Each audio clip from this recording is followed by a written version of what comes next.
কি অবস্থা কন দিদি? ভালো। ধান টান কেমন কি হলো? আগে তো একদিন ফোন দিছিলেন না, আমি। ধান ভালো হয়েছে তো। মানে কেমন ভালো হয়েছে? আমার ইয়েতে ৬২ বিঘা, বুঝছেন? ৬২?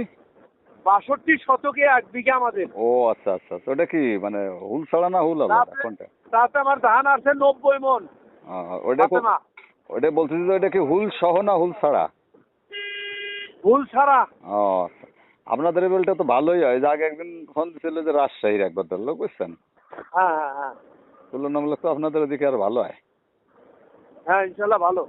যাক, খুশি আমরা হলাম। এটা কিরকম নামলো? না, আমরা আমি তো এবার ই কিরকম করতে পারি না নামাচ্ছেন? এখনো, বুঝছেন? হ্যাঁ? মানে আমার তো এমনি লোকজন কম, জনবল কম, বুঝছেন? উঠায় রাখিয়ে দিছি ঘরে। ও, মানে শুকনোতা তো রাখা তো সমস্যা আছে না। ওই যে আবহাওয়া তো ভালো না। আবার আজকে আমি তো চাকরি করি, জানেন কিনা? আমার এই যে আজকে একটু শুক্রবার ছিল, আজকে তো সকালেতে আবহাওয়া খারাপ। হ্যাঁ, এই কারণে আর কি করতে পারিনি। তবে আমার ব্ল্যাক রাইসটা খুব ভালো হয়েছে ভাই। শতকে ১ মন আসছে ওটা। হ্যাঁ, কাঁচায় মাপছিলাম, তাতে শতকে ১ মন আসছে। ভালো। ওই কিশোর রিক্সার লোক আসছে তো, আচ্ছা। কাইকে ওরা একটা হিসেব করলো আর কি। যাক। ব্ল্যাক রাইস আর চায়না চান্দাও খারাপ না, ভালো। যাক, ভালো হয়েছে, খুশি হলাম শুনে। হ্যাঁ। গ্রাহক খুশি হলেই তো আমরা খুশি, কথাটা বোঝেন নাই? ভাই আইসেন বেড়া জানা আমাদের না এখানে। আরে ভাই, আর সময় হয় নাকি? এখন দিন যাচ্ছে, যেটা যাচ্ছে সেটাই কঠিন যাচ্ছে, বুঝছেন? আমার তো এখন লোকজন কম, একা মানুষ, কাল সামলাতে হয়, চাকরি করতে হয়, বিভিন্ন রকম সমস্যা। আচ্ছা, যদি কোনোদিন যাই ওইদিকে, আপনার নামটা জানি কি ভুলে গেছি? জি, আপনার নামটা ভুলে গেছি। মোহাম্মদ আব্দুল সালাম, হ্যাঁ, গাড়ি গেল পাশে শোনা গেল কুড়িগ্রাম না। ডিস্ট্রিক্ট রৌমারী থানা। হ্যাঁ, সেটা জানি, সেটা তো। আরে আপনার ওই যে ওই বীজ নিয়ে তো বহুত হয়েছিল, নাটক হয়েছিল, তাই না? হ্যাঁ, আপনার ওই বীজ নিয়ে একবার ঢাকা মানে কুড়িগ্রাম যাইয়ে ঢাকা ফিরে এসে আবার ফিরে গেছিল, তাই না? এরকম একটা হ্যাঁ।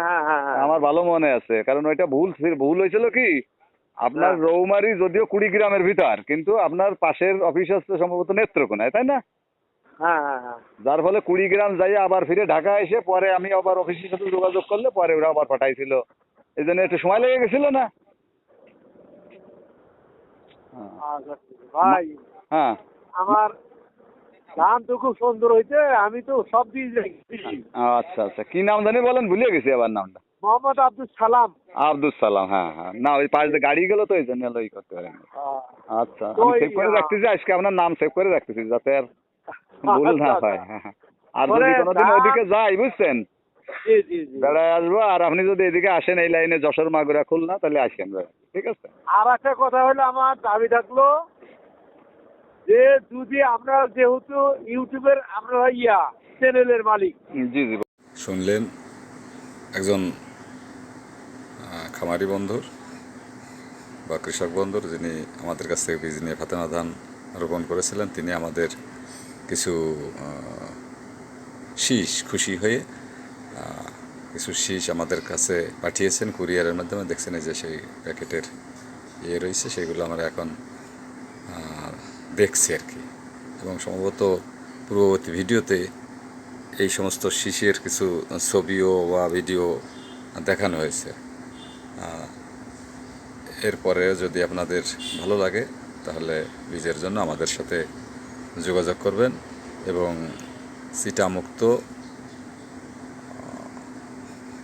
ভালো ধান উৎপাদনের জন্য যে কোনো ধরনের পরামর্শ আমাদের কাছ থেকে পেতে পারবেন। ধন্যবাদ, ভালো থাকবেন সবাই, আমাদের জন্য দোয়া রাখবেন। এই যে